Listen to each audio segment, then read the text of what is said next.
Coach, in regards to the last 4 games, I know that the competition is improved with Portland, Milwaukee, and Dallas. But aside from that, just from your perspective and your team, is there something that you feel like you guys have gotten away from that you want to get back to in terms of habits in tonight's game? Yeah, I mean, in a sense, I just think our level of play has just dropped, and we're going through a rougher patch. You could probably look at something different in each of the games that we need to pick up. But at the same time, we didn't shoot the ball as well as we normally do, which I don't love to point to that because shooting comes and goes a little bit, and you don't want to make excuses on that. So we didn't shoot the ball very well. One game offensive rebounding really hurt us. Another game turnovers hurts us. Another game, communication on defense hurts us. So you could go around the horn, and so I would just say that overall our levels dropped a little bit here, and it's a good challenge for us to face a little adversity, to pick ourselves up, and to try to find a way to put together a good performance. Your personnel was very different the last time you faced the Nuggets. Your thoughts on this matchup? Obviously, what they do begins and ends with Jokic. Yeah, I mean, clearly, I think Jokic is the MVP this year. He's kind of gone wire to wire at this high level and makes his teammates better and makes everything go. They lose Jamal Murray, and they haven't really skipped a beat. So, that shows how good he is. They're a big team. They're going to throw a huge lineup out there to start the game, and they'll pose all sorts of problems. And it begins and ends with Jokic. So, really got to be super competitive tonight, connected, and enjoy what we do. Enjoy our work, take care of the details, and make sure we're willing to do a little bit extra each possession to win that possession. Brian Lewis with the New York Post. Hey, Steve. I was going to ask you about Jokic, but you made that pretty clear already. So I'll pivot with Nick Claxton. Month of March, he was about as good a defender as you had, probably one of the better ones in the league. And from the point where you guys added LaMarcus to the rotation, it seemed like Nick's level slipped a little bit. What does he have to do, or what do you guys have to do to get him back playing to that level before you hit the playoffs? I think the number one thing is to get himself in shape. He's at a break here, so he hasn't been able to train properly, and so it's going to take time for him to overcome that period of time where he couldn't train. And then as a young player, you're going to go through peaks and valleys. You're going to have times where your level dips just in that you're still figuring it out physically, mentally, emotionally. So some of that is just up to Nick to figure out as he goes, up to us to give him the opportunities, and then for him to get his fitness levels up to where he can sustain the efforts. Greg Logan with Newsday. Steve, you mentioned the Nuggets size, and we know you generally prefer to go with the smaller, more mobile lineups. But do you have to try and get as much size on the floor tonight to combat them and to try and control Jokic? There'll be looks of both. We don't have the luxury to just go big all the time. So we'll have some lineups that'll look a little bigger, but we're not a big team. So we're gonna throw lineups out there that will look small, especially compared to their big lineup. But we have to use that to our advantage and make them cover us in space as well, speed up the game and make them adjust to us, not just us adjusting to them. Alex Schiffer with The Athletic. Hey, Steve. Denver's second in the NBA, tied for second in the NBA in assists per game. Obviously, Jokic is a big part of that, but outside of him, just what are the problems that their playmakers pose to you guys?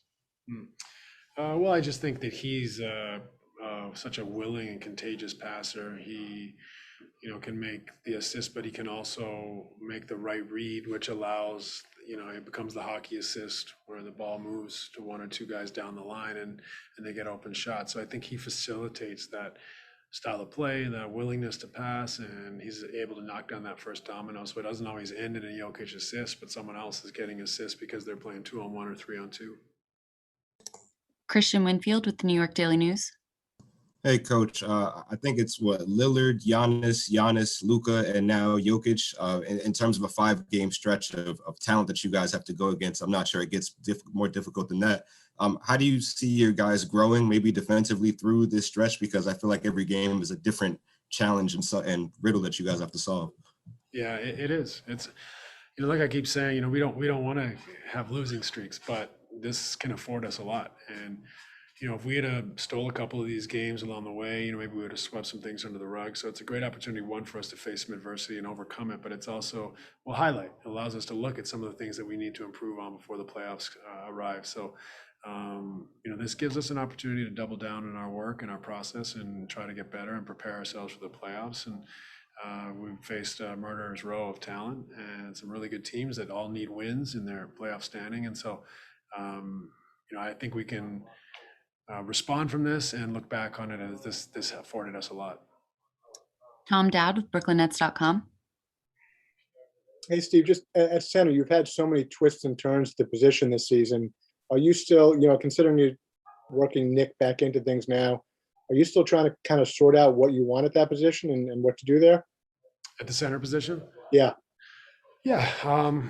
I think we kind of know, we're getting to know who our guys are and how they fit. The one caveat is that we've never, I don't think we've ever seen, Kai, Kevin, James, Joe, and Blake, or Kai, Kevin, James, Joe, and Nick. Like, I don't think those lineups have ever played together. So, that is just something that is just the cards were dealt this year, and that they'll, they may not even see that lineup before the playoffs. So it's just one of those things that we can't dwell on. We have to just control what we can control and continue to move forward.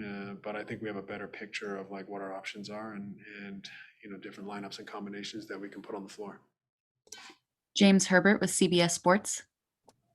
Hey, Steve. Obviously, versatility is the strength of this team. You've been talking about positionless basketball dating back to training camp. We've seen Bruce Brown kind of be a point center for you guys. I'm just curious sort of how your conception of positions has changed over the years. And like, when you're thinking of these different lineups you're playing, like, are you thinking in terms of traditional positions anymore at all?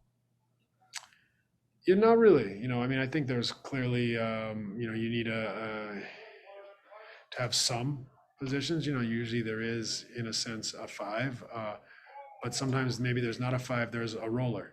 You think about there's a point guard, but sometimes maybe it's just an initiator, so, the lines are definitely blurred nowadays.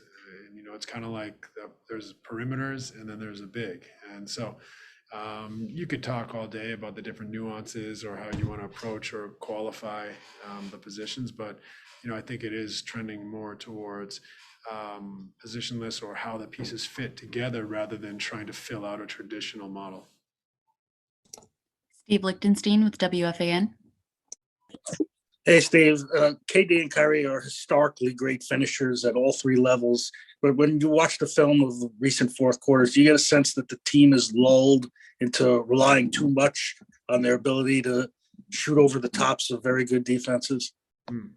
Yeah, I think that, their shots are, when they get shots, it's usually a really positive thing for our team. But how can we, as this team gets to know each other better, generate better looks? And that's something that I think, especially in the fourth quarter, that we have to, work to improve. I think part of that is not having James out there, a traditional point guard. We'd like Kai to really think score and to not have to manage the team, so to speak. And so I think some of that is getting us to a place where everyone's in their kind of most comfortable or most effective slot. And so some of that, I think, in the fourth quarter is that it's new, and new guys, new combinations. And some of it is that, we haven't had, our full complement of players. Last question, Chris Mulholland with Nets Daily.